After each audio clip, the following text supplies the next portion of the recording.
maşallah. Ekskluzif olarak Vol.az saytında.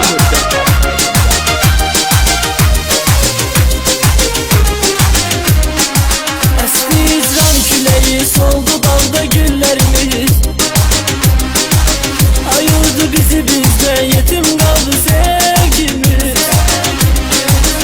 Esnedim bakışlarına, esnedim gülüşlerine, esnedim sesine, nefesine, öpüşlerine. Biz ne ayrılıklar yaşadık, yaşadık, yaşadık. Ne büyük dertleri biz yüreğimizde taşıdık, taşıdık. Yaşadık ama öyle bir ölüde yaşadık. Topik Production təqdim edir. Aşkım, seni çok severim. Çok. Al beni kollarına. Al beni Sarıl bana, sarıl aşkım, sarıl sarıl möhkem, sarıl sarıl yine, sarıl yine.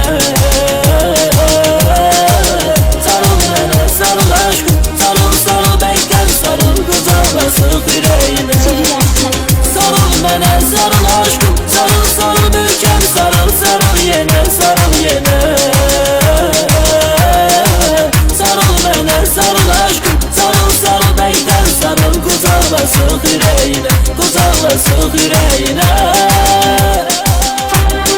Aranjman Rəşadət Maşallı.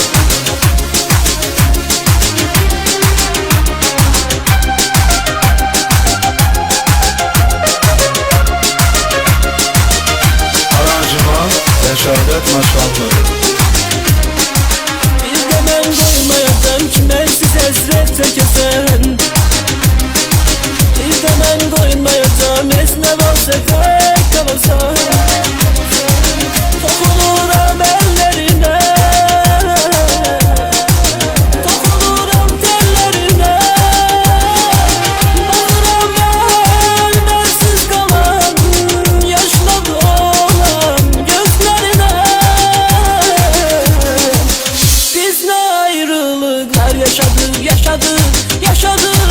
Ne büyük dertleri biz yüreğimizde taşıdık, taşıdık. Yaşadık ama öyle bir öte yaşadık.